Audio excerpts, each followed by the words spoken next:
सतना में मुख्यमंत्री सामूहिक विवाह सम्मेलन में 189 जोड़ों ने लिया 7 फेरे।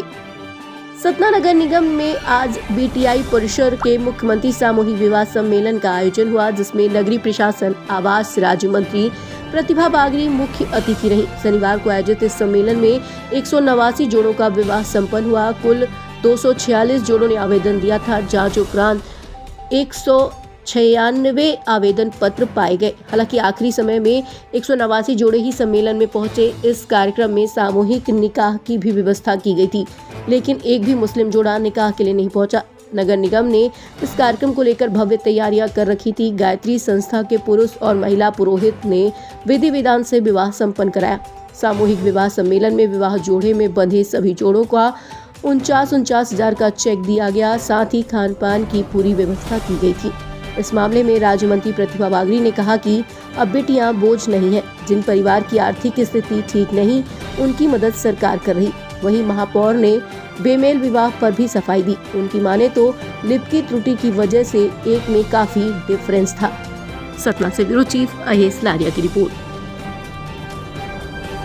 189 जोड़ों का यहाँ पर आज विवाह संपन्न हो रहा है और मैं हमारे प्रदेश के यशस्वी मुख्यमंत्री डॉक्टर मोहन यादव जी को बहुत धन्यवाद देती हूँ कि जिन्होंने उन परिवारों को यहाँ पर आमंत्रित किया है जो कहीं ना कहीं बेटियाँ हैं जिन परिवारों में, और उनके विवाह को कराने में परिवार कहीं ना कहीं असहज है या उतना सक्षम नहीं है।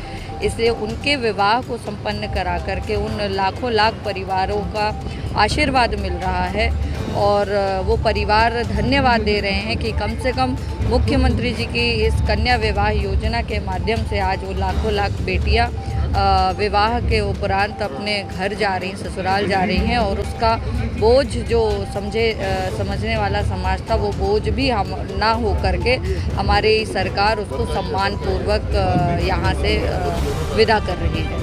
49,000 की राशि सभी जोड़ों को दी जा रही है और बेटियों के खाते में ये राशि दी जाती है ताकि उसके आवश्यकता अनुसार वो अपनी घर गृहस्थी का सामान खरीद सके और अपनी घर गृहस्थी बना सके। 242 आवेदन आए थे, जिनको स्क्रूटनी करने के बाद 196 सही पाए गए, लेकिन यहाँ मौके में 189 जोड़े यहाँ पर ऐसे हैं जिनकी शादी हम करा पा रहे हैं। कुछ लोग आ नहीं पाए हैं, उनको फ़ोन किया, सूचना दी, लेकिन वो पहुँच नहीं पाए हैं। यहाँ जो तैयारी की बात आपने की है, जितनी वधू हैं वर हैं, उनको हमने शादी के जोड़े जैसे पगड़ी होती है, जयमाल के होता है, पूजन सामग्री है, हवन कुंड है, ये सब व्यवस्था हमने नगर निगम के माध्यम से की है। और जो सरकार की योजना है उसके अनुसार 10-10 लोगों को, वर और वधू, भोजन की व्यवस्था करना था। हमने 15-15 लोगों के 20 के बदले 30 लोगों के भोजन एक जोड़े के परिवार के हमने किए है। कोई भी यहाँ से भूखा न जाए। बहुत व्यवस्थित हमारा कार्यक्रम चल रहा है। 50 कुंड हैं, आपने देखा, गायत्री परिवार की ओर से हम शादियाँ करवा रहे हैं। एक अच्छी बात जो ध्यान में आई है कि इसमें ओबीसी जाति के, एससी, एसटी और अन्य समाज के, ऐसे हर जाति वर्ग के लोगों का यहाँ पर शादियाँ हो रही हैं। ये हमारे लिए बड़े सौभाग्य की बात है।